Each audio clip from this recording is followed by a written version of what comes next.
saling melengkapi ini akan menjadi kita saling tolong menolong, akan mengekang kita dari kesombongan,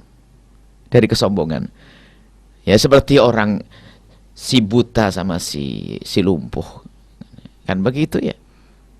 Dua bersahabat ya, yang satu adalah kakinya nggak bisa berjalan tapi matanya melihat, yang satu lagi dia bisa berjalan tapi nggak bisa melihat. Akhirnya kemana-mana gimana? Ya yang tidak berjalan digendong sama yang buta. Akhirnya ini saling melengkapi. Nggak usah mencaci dasar kau tidak bisa melihat, nggak ada. Sehingga si buta kemana-mana ya enak, punya mata, matanya adalah yang digendong, kanan kiri kanan kiri kanan kiri. Yang punya mata enak, biarpun nggak punya kaki, dia bisa berjalan karena apa? Sudah digendong. Biarpun kita tidak harus menjadi buta dan tidak harus patah kaki. Akan tapi, kalau orang paham dengan kekurangan, itu tidak perlu dijadikan itu bahan untuk merendahkan. Tolong. Kapan Anda sudah mulai merendahkan pasangan Anda karena kekurangannya, sebetulnya yang kurang adalah Anda. Dan tidak akan puas kalau orang menuruti kekurangannya itu. Anda tetap menikah dengan manusia. Sewangi apapun, pasti suatu ketika ada keluar aroma yang tidak baik. Secantik apapun juga akan mengalami masa mereka tidak akan cantik lagi. Ayo, kita nggak bisa seperti itu, harus menuntut. Tapi sekarang harus kita pahami, segala kekurangan tidak boleh kita jadikan sebagai bahan untuk merendahkan. Nah, disinilah maka akan ada keseimbangan. Sehingga sebetulnya ada satu hal terpenting di dalam suami istri itu, memahami pasangan ini dalam banyak hal. Bukan saja memahami karakter iya.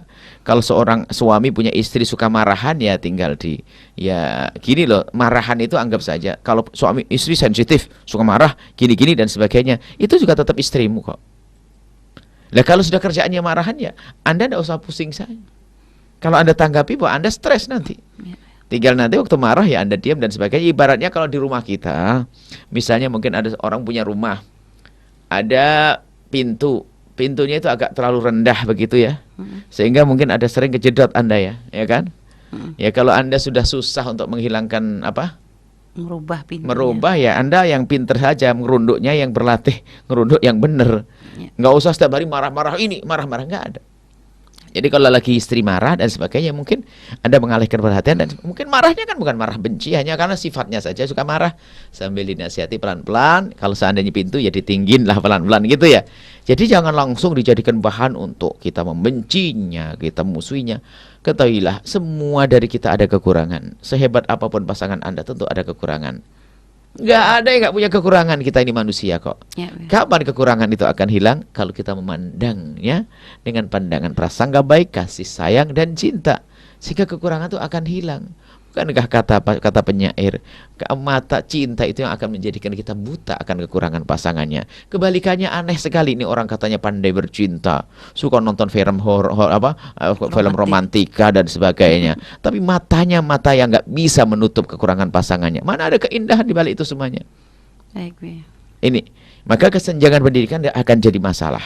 Akan tapi yang menjadi masalah adalah hati kita yang dikuasai dengan kesombongan, sehingga merendahkan pasangan kita dalam pendidikan. Mungkin pasangan Anda adalah pendidikannya sangat lemah, tapi bisa saja dia lebih tinggi di dalam sisi yang lain. Mungkin akhlaknya lebih tinggi dari Anda, mungkin imannya lebih tinggi dari Anda. Coba, lebih mahal mana ilmu agama dengan akhlak, dengan ilmu zahirnya?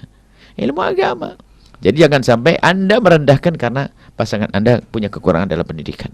Mungkin ada seorang wanita Anda yang mungkin seorang sampai doktoral selesai dalam ilmu apapun, pendidikan atau apa. Kemudian ada seorang suami yang masya Allah ya hanya lulusan SMA atau bahkan nggak apa-apa.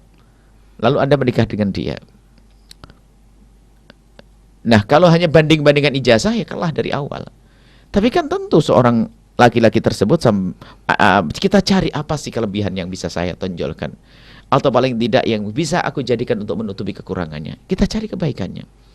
Mungkin dia memang tidak punya pendidikan, tapi punya kelembutan, punya kasih sayang,